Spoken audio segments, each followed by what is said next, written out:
Zaheerabad assembly నియోజకవర్గ ముఖ్య కార్యకర్తలతో జరిగిన ఆత్మీయ సమావేశంలో రాష్ట్ర వైద్య ఆరోగ్య కుటుంబ సంక్షేమ సైన్స్ అండ్ టెక్నాలజీ శాఖల మంత్రి దామోదర్ రాజనరసింహ ముఖ్య అతిథిగా పాల్గొన్నారు. ఈ సందర్భంగా మంత్రి దామోదర్ రాజనరసింహ మాట్లాడుతూ కాంగ్రెస్ పార్టీ కంచుకోట జహీరాబాద్ అని వెల్లడించారు. మాజీ మంత్రి దివంగత నేత ఫరీదుద్దీన్ అందించిన సేవలను ఈ సందర్భంగా గుర్తు చేశారు. వారితో ఉన్న అనుబంధాన్ని మంత్రి దామోదర్ రాజనరసింహ గుర్తు చేసుకున్నారు. జాతీయ స్థాయిలో కొన్ని పార్టీలు మతం పేరుతో రాజకీయాలు చేస్తున్నారని ధ్వజమెత్తారు. కులాల పరంగా, ప్రాంతాల పరంగా, మతపరంగా రాజకీయ లబ్ధి కోసం రాజకీయాలు చేస్తే దేశానికి మంచిది కాదన్నారు. ఇప్పుడు అక్కడ కలవరాలు కొంతమంది ఇక్కడికి అన్న ఆధారంలో పార్టీలో ట్రైనింగ్ ప్రోగ్రామ్ ఉంది. వాళ్ళ పేర్లు రాశాము. నేను చెప్తే విశ్వనాథ్ గారు మాజీ సర్పంచ్ ధనసిరి,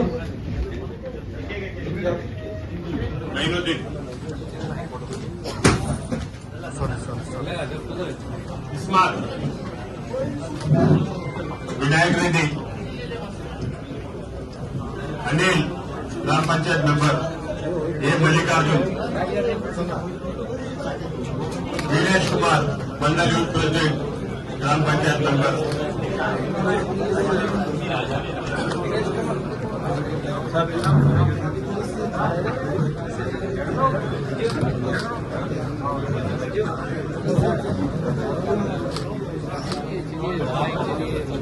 जहराबाद टाउन की तरफ से मोइज भाई,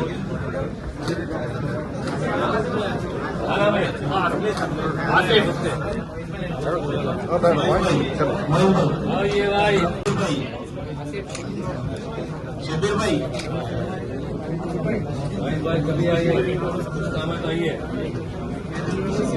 फारूक भाई, यूसुफ भाई,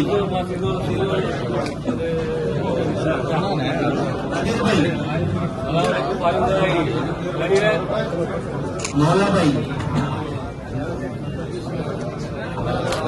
ताज भाई, इस्माइल भाई, आदम भाई,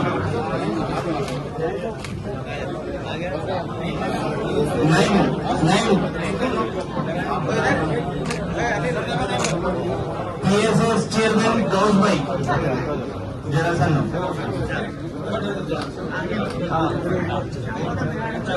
डॉक्टर राघवेंद्र,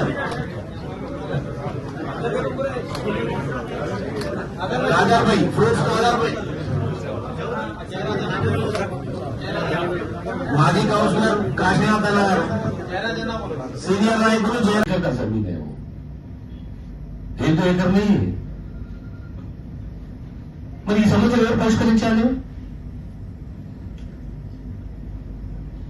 ఇవన్నీ అంటే మీరు ఒకసారి ఆలోచన చేయవచ్చు. ఇవన్నీ ఇష్యూలు మార్కెట్లో వచ్చినాయని చెప్పేసి 2017, 2016, 17లో మొట్టమొదటిసారి మీడియా నిమిషం సంబంధించి కోర్టులో కేసు ఇప్పించింది నేనే. చాలా మందికి తెలియదు. ఆనాడు ప్రభుత్వం లాక్కుంటుంటే కోర్టు కేసు స్టే తీసుకొచ్చింది నేనే. ఆ రైతుల పేరు రైతులతోటి ఆ పిటిషన్ ఫైల్ చేయించి ఆనాడు స్టే తీసుకొచ్చింది నేనే. రేపు కూడా మీ ప్రాంతానికి ఒక మాట ఇంతకుముందు తనివేరు సార్, మా ప్రాంతం అభివృద్ధి చెందాలి. ఈ రోజు మీ బ్రిడ్జ్ ఆగిపోయింది, పేమెంట్స్ లేవు.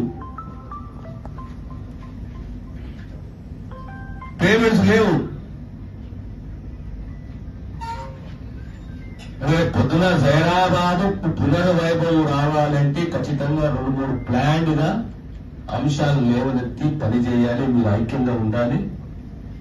మీకు ఏ పని ఉన్నా ఎస్పీ కాడికేసి కలెక్టర్ వరకు, ముఖ్యమంత్రి వరకు, మీ కార్యకర్తలకు, మీ ప్రాంతానికి, మీ నాయకులకు, ప్రజాసేవలో మీకు ఏ పని ఉన్నా, మీకు ఏది కావాలన్నా మీరు ఎట్లా పోయేది సంగారెడ్డి మీకు ఇచ్చారు. వచ్చేది సంగారెడ్డి మీకు మరి జైరాబాద్కు పోయేది. మీ ప్రాంతంలో ఒక కార్యకర్తను అనుకోండి, ఒక నాయకుడు అనుకోండి, మీరు నా దగ్గరికి రండి. పోలీస్ సమస్య ఉన్నా, లా అండ్ ఆర్డర్ సమస్య ఉన్నా, భూ సమస్య ఉన్నా, సంక్షేమ అంశమే గాని ఏ అంశం ఉన్నా మేము మీ సేవలో ఉంటాం. ఈ తాత్కాలికంగా ఈ ఎలక్షన్స్ అని కాదు. రాజకీయాల్లో సుమారు నా కుటుంబం కూడా 62 సంవత్సరాల రాజకీయాలు ఉన్నది. ఈ రోజు కాదు. నా తండ్రి 1962లో ఎమ్మెల్యే. నాకు రాజకీయం కొత్త కాదు. ఓటమి గెలుపు అనేది ఇవన్నీ చూసుకుంటూ వచ్చినాము. 69లో నా తండ్రి మంత్రులు కాసు బ్రహ్మాందరెడ్డి క్యాబినెట్. సో సియాసత్ నహీ చీజ్ నహీ. 62 సంవత్సరాలు అయిపోయింది. ఒక పార్టీ, ఒక ప్రాంతము, ఒక ఓటరు, తాతలు, తండ్రులు, కొడుకులు, మనమన్నులు. ఇది మా చరిత్ర. అంటే తాతలు గమనించవచ్చు, తండ్రులు గమనించవచ్చు, కొడుకులు గమనించవచ్చు, మరుగులు గమనించవచ్చు. ఈ కుటుంబం మీద నాయకత్వం మీద లక్షణాలు ఏంటి? పనికొస్తుందా, పనికిరాదా? అదే తిరిగి మళ్ళీ జైరాబాద్కు నమ్మకం మీద మీరు మాపైన వ్యక్తులు.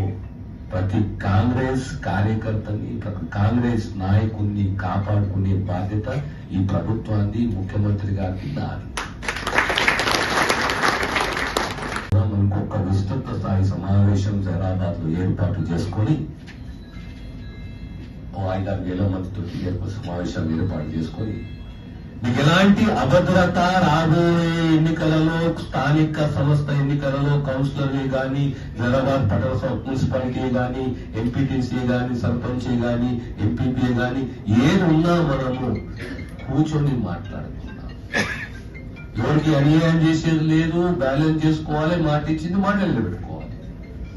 ఆ దిశగా మా ప్రయత్నం ఉంటుందని చెప్పి మీ అందరికీ తెలియజేస్తూ, మీ అందరూ స్వాగతిస్తూ, అభినందిస్తూ, రాబోయే కాలం కాంగ్రెస్ ఖచ్చితంగా మీ ఆశిస్తుడి కాంగ్రెస్ అభ్యర్థి గెలుస్తుంది. తెలంగాణలో మళ్ళీ కాంగ్రెస్ గెలుస్తుంది సంపూర్ణంగా మేము విశ్వసిస్తూ సెలవు తీసుకుంటాం.